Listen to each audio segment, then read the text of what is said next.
We have with us none other than Foreign Minister of Nepal, Mr. Pradeep Kumar Gyawali. He is a man of many hats. He is known in Nepal for a man for fighting against corruption, number one, and also a man for the peace. He has contributed significantly in bringing peace in the turmoil of Nepal in those days. Apart from that, he is a man of literature. He has written a wonderful novel called Sahyatri, and he also has been editor-in-chief of Navayuga. So, sir, we understand our relation, the India and Nepal relation, are historic. It has a culture, milieu, and dimensions. But how do you look at now? Current status of Nepal-India relation is really amazing. Yes. In which we can be proud of. More significantly, since Right Honorable Prime Minister K.P. Sharma Oli took the office in February 2018, the exchange, high-level exchange between him and the Prime Minister, His Excellency Narendra Modi, has laid a solid foundation of our relations is required of the change time, change context. So, under the guidance of two prime ministers, we have developed a very solid foundation of mutual trust, because I think trust is most precious cornerstone of relations. Yes. Projects, programs, they come later. But the foundation is the mutual trust. They have not only developed the formal diplomatic linkage, but the personal contact between them is really very interesting and encouraging.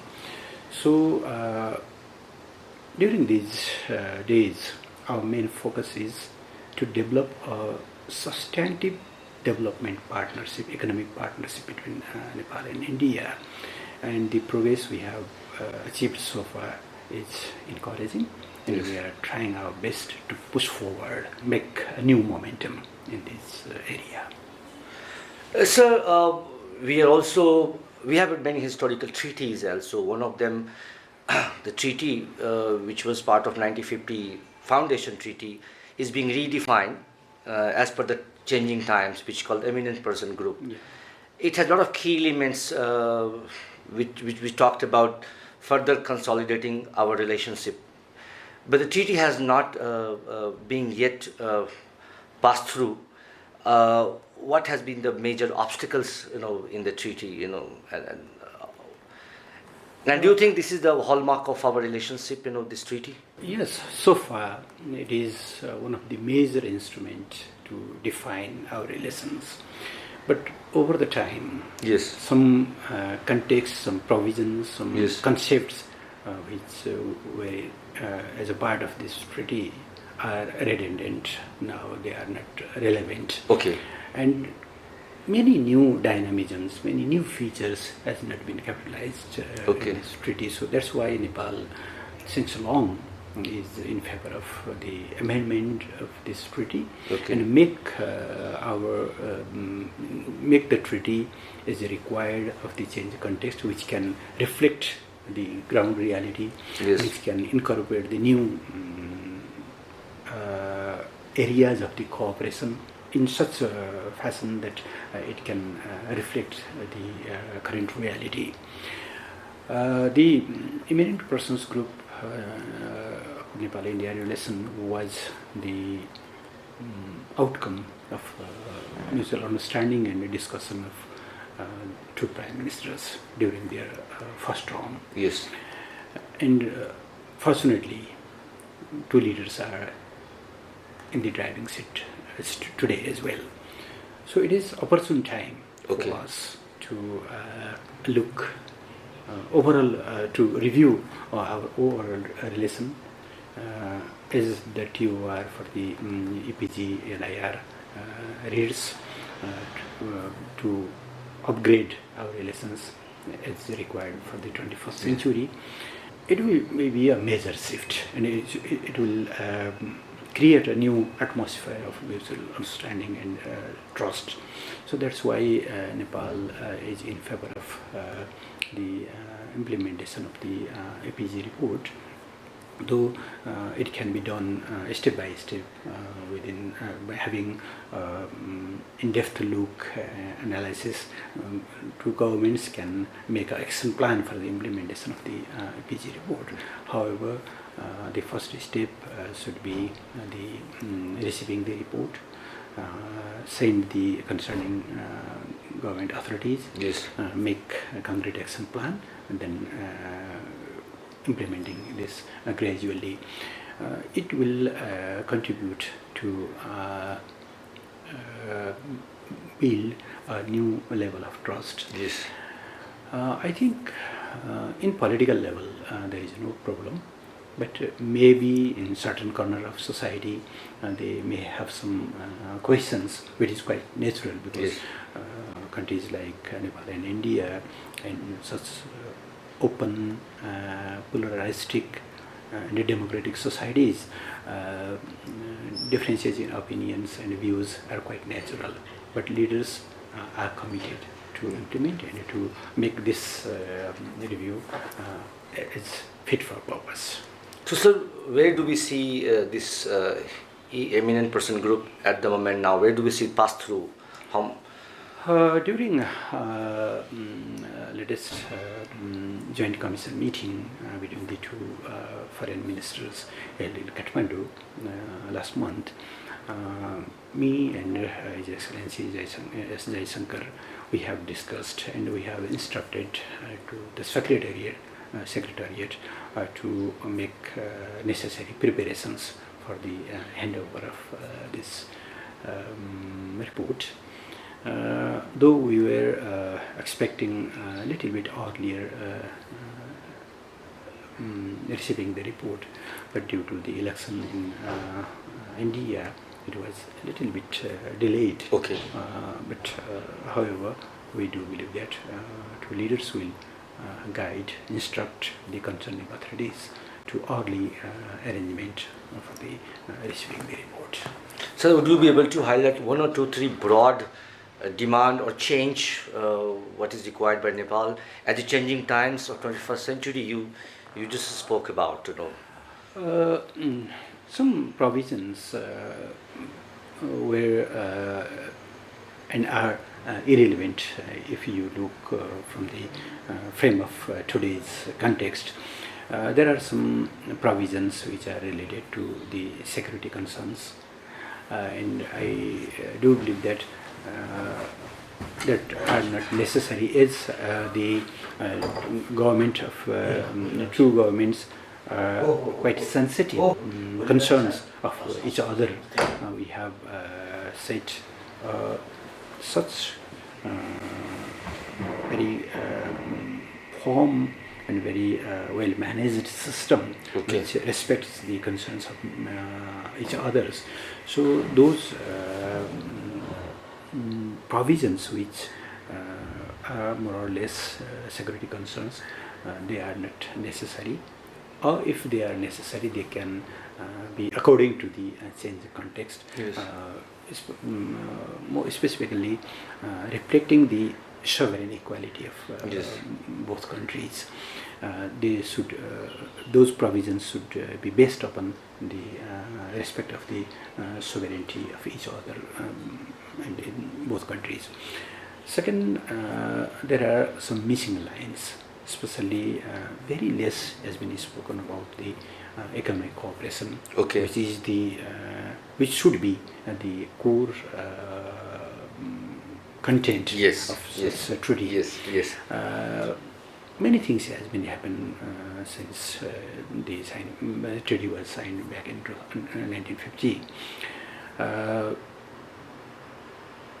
Climate change, hydrology, ecological balance and linkages, many things Yes. we should have to address. Yes. So I think should be reflected in the treaty. And so far I know, though the report hasn't been submitted yet, but so far I know the eminent persons of both sides unanimously developed so a wonderful idea, and they have produced a unanimous document which will cover all these things and properly implemented. I think it will be a landmark step for further strengthening our relation. Foreign Minister, you also talked about, and you said economics now makes the fundamental of even the foreign affairs and relationship, And in that context, if I talk about India and Nepal, bilateral relation and some of the mutual assistance, India does provide, say, in 2018-17, some about 375 crores of software assistance loan, what you call Nepal, which has been tripled to 1,050 crore in 2019-20. But do you think these contributions are sufficient to assist Nepal in developing their infrastructure, in their environment? How do you look at such cooperation with India? We are thankful to the government of India and the people of India, which are always supporting very generously on our development requirements. India is one of the major development partner, one of the major trade partner, and one of the major tourist sending country or source country. So we are thankful. However, I think we should expand our partnership in various fields. We all are aware about the limitations and constraints of the grant other official development assistance. Yes. India is a developing country. Even though those developed countries they have squeezed their assistance to the developing countries. So we are thankful, and if India is in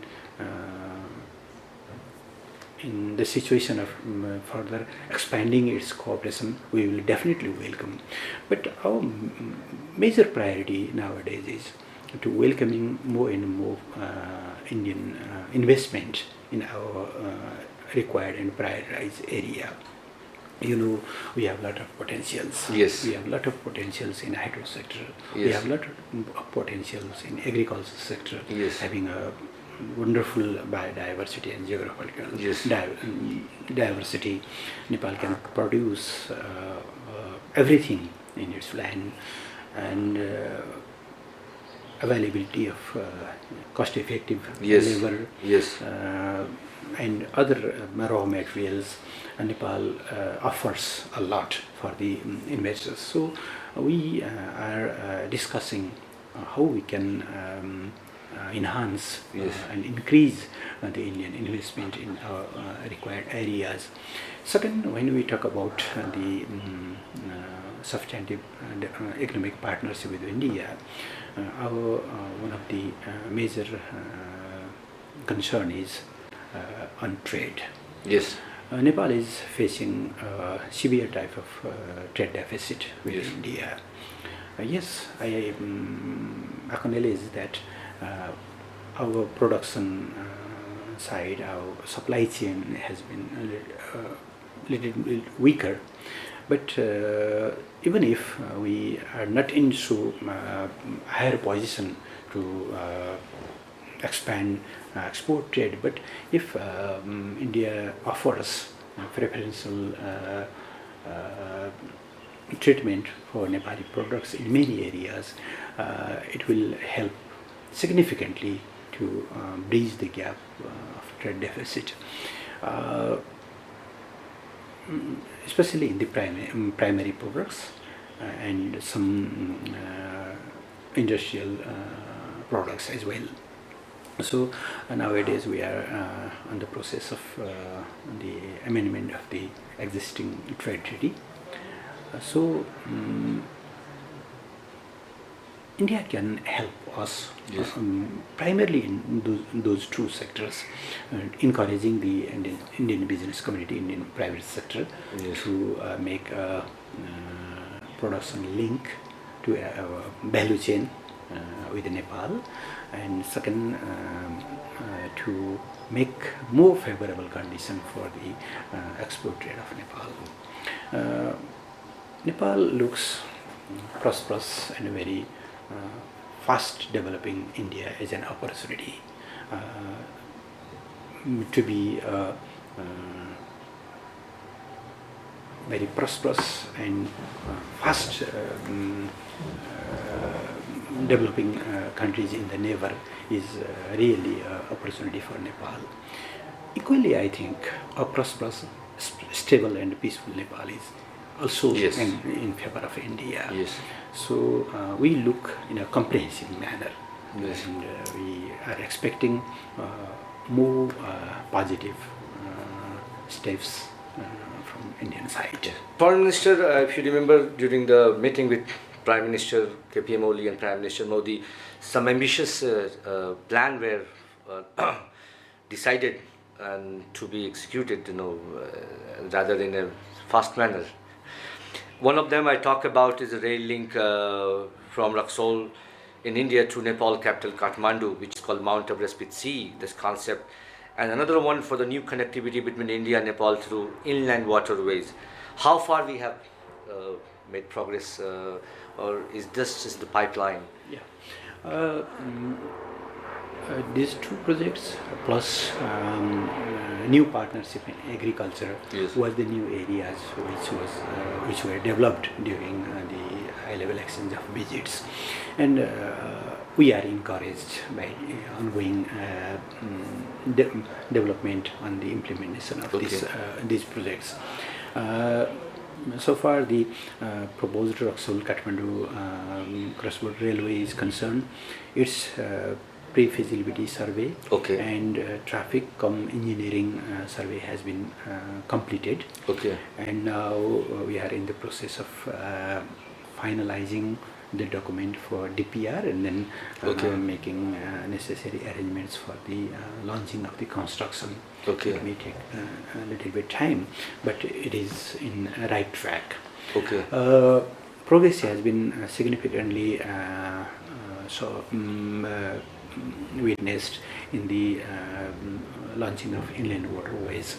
It was really a great opportunity for Nepal to be linked with the Indian Ocean or Bay of Bengal through the river systems of Nepal and India. It will significantly reduce the transportation cost of Nepal. So far, two ports of Sahibganj and Kalughat has been offered to Nepal, and we are in the process of amending the transit treaty so that these new provision can be incorporated on that treaty. And similarly, the implementation of the cooperation in agriculture is also going on. Many exchange of visits has been there, and we are expecting the technical and other support from India, especially to develop organic farming and to have a soil test so that farmers can be aware what type of fertilizer they need, what type of other pesticides they need, and what type of product they can produce. Foreign Minister, also, while these projects are the new and which is being planned and feasibility studies being done, there are also two water projects that is very important. This is called Buddha Gandaki project and propose Pancheshwar Dam on Mahakali River along the India-Nepal border, which are delayed, So how do you propose to start building cooperation over the shared water resources, and how do you look at this situation? Pancheshwar project is... Is Nepal willing to go ahead? Of course, because We back in around 23 years back, when this treaty, Unified Mahakali Treaty, was signed, we were envisioned at that time that it will set an example of the bilateral energy cooperation, water resources cooperation between Nepal and India, because those treaties which were done in past were not so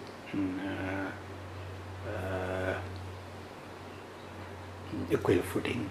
Nepali people has a type of feeling that due to the Kosi project or due to the Gandak project, we were in losing position. Yes.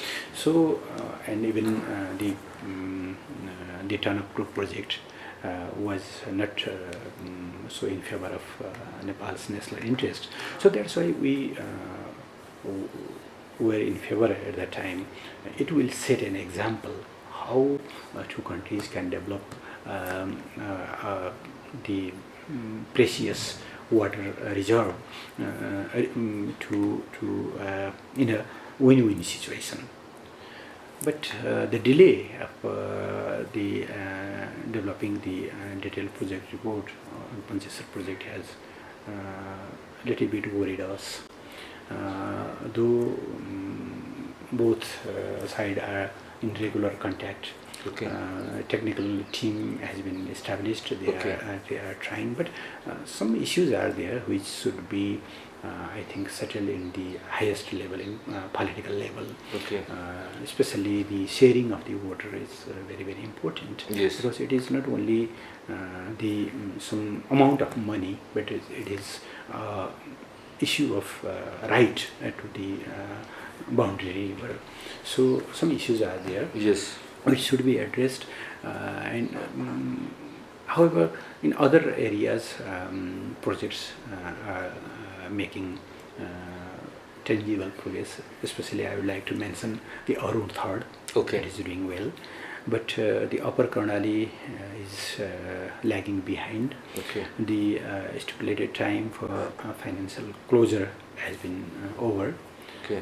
And the GMR company, which is entitled to build this project, has not been able to fulfill its resettled timeline. Okay. And we are pushing to this at the earliest date. Okay. So do you think this being resolved as soon as possible in within a year? I hope so, because this will create a win-win situation. We know that India needs power, India needs water, and Nepal needs investment. Nepal needs electricity as well, but Nepal wants to develop its hydro resources, not only for the benefit of Nepal's interests, but equally sharing with its neighboring countries as well. So both sides are aware about the importance of timely operationalization of these projects. So we should focus ourselves to settle those issues which are still unsettled, and we should go faster, because it is not only the investment, but it is also a major contributor for the economic development as well.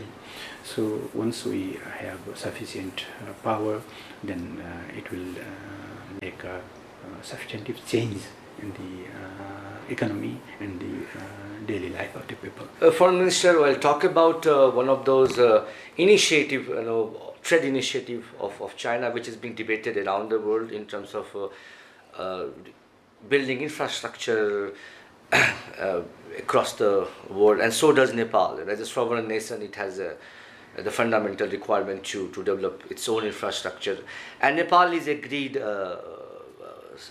part of Belt and Road Initiative, basically. But sir, there are also concern, in the worldwide, as per the projects, there are always some financial terms and conditions. which comes out of the Belt and Road Initiative, which is not favorable. How do you look at such dichotomy of active participation, and how does it help Nepal to build up its requisite infrastructure or growth? I'm closely following the comments, analysis, and views on BRI projects. Some comments are valid and that should be taken in consideration. Some are less professional, they are more political. Okay. BRI is basically a development project, so we should be careful about looking this project on professional economic perspective rather than Yes. our relations or our consent or dissent towards China. So far Nepal's concern, Nepal's priority are concerned, you know very well that Nepal needs heavy investments in its infrastructure sector and connectivity sector, because without modern, adequate and comprehensive or multidimensional connectivity, we cannot proceed. We cannot link our villages and remote areas with the markets. We cannot link ourselves to the fastest growing economy of the this region, and we cannot create jobs and we cannot create a value chain, supply chain. So that's why our focus is on connectivity area. That's why when we are discussing with our Chinese friends the implementation of the BRI in Nepal, our priorities in connectivity sector, infrastructure sector. So far the terms and conditions are concerned, yes, we are aware, and Nepal is able to identify its priority, Yes. to ensure its national interest, its capacity to mobilization of the resources.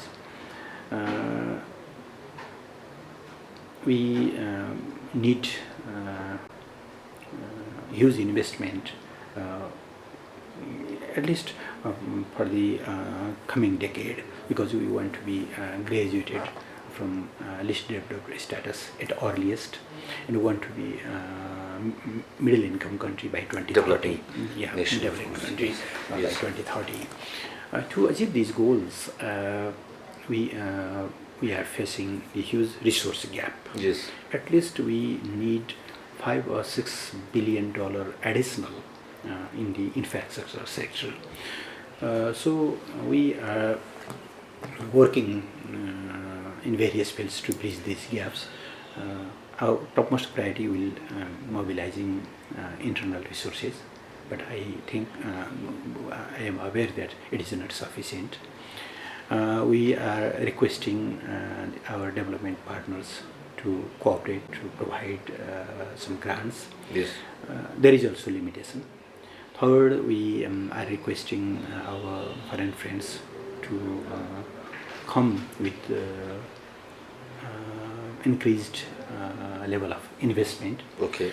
And fourth is then comes the soft loans from Exim banks or multilateral banks. Nepal will decide on the according to the Nepal's national interest, our ground reality, and our capacity to paying back. Yes. So we will do in a professional manner. Yes. But I think some things are little bit exaggerated about the so-called debt trap Okay. on BRI, because you are witnessing that some countries are nowadays facing very severe type of debt crisis in Latin America, in Greece, other some Yes. European countries so fastly. Glaciers are expanding so rapidly, and very uneven type of rainy pattern we are facing. Some area there are droughts, some area there is a heavy Yes. rainfall, and every year we face landslides, inundation, floods, and many more. So the preserving the environment is in our topmost priority. So when there will be a big mega projects, whatever it may, the railway project, roadway project, high dams, we will definitely keep the concerns and due consideration about the environment sensitivity, and we will try our best to mitigate the negative consequences Yes. of the projects. They will be more eco-friendly, Yes. in the best. Foreign Minister also talked about, which is of course the internal matter of Nepal, and in the context of your country and within the politics of your country, there have been a concern of one of Madhesi agitation for a long time, and so the Prime Minister in the beginning of the year has talked about restarting the dialogue and placing the concern of the dialogue in a certain context. What is the situation now? How do you look at such a concern of Madhesi demand? How is it still relevant today? Yes, there were some reservations during the drafting, finalizing, and promulgation of the constitution. Yes. There were some hesitations,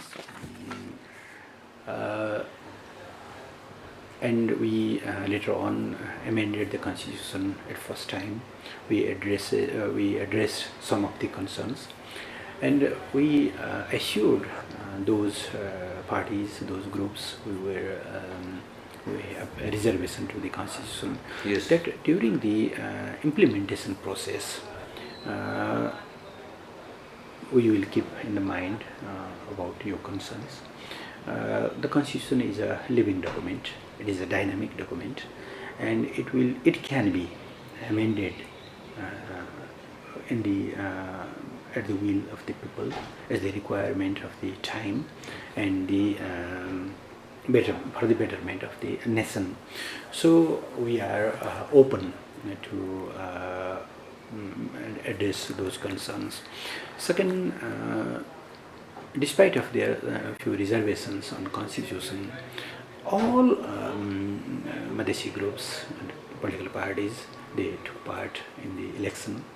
They are in the government now. Yes. The Sanghiya Samajwadi Forum, later on the Samajwadi Party, it is not only in the central government, but it is leading the province number 2 government, and the Rashtriya Janata Party Nepal is one of the part of the provincial government in province number 2. Even a group which was carrying on and some secessionist type of views led by Dr. C.K. Raut, it has been extremized.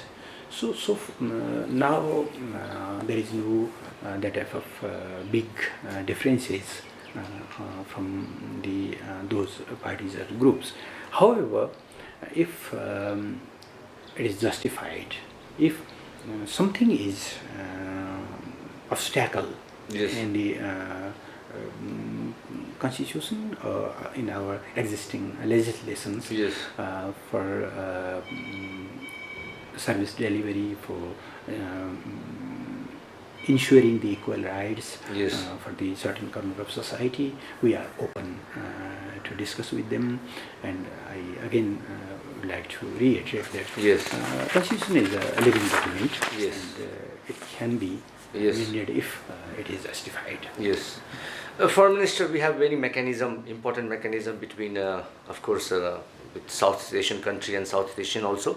For example, we have SAARC, we have BIMSTEC, we have BBI, and how do you look at these associations, and where do you place SAARC into this? Because there has been a strong statement in terms of Nepali government inviting China to the part of SAARC? How does it make it a better grouping? I think regional cooperation and strong and active regionalism is one of the major contributors Yes. for the development of this region. Yes. We all are aware that despite of so many potentials in the region, we are the least connected, least integrated Okay. region in the globe. We trade less than 5% in the region. We have very less physical connectivity, digital connectivity, and other issues. It is more easier to trade with the ASEAN or European Union rather than Yes. within the region.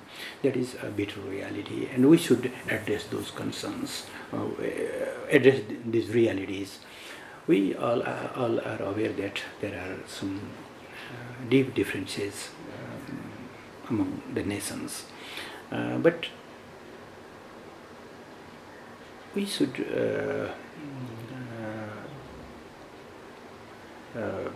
keep in mind that even those countries which were in war in the past, they are joining hands, they are making cooperation, they have joined the same regional or multilateral platforms, and they have mitigated their differences. So why we cannot do? How we the South Asians cannot do? How we are more stocked in the differences rather than the seeking the common grounds and the convergence? Yes. We should be careful about that.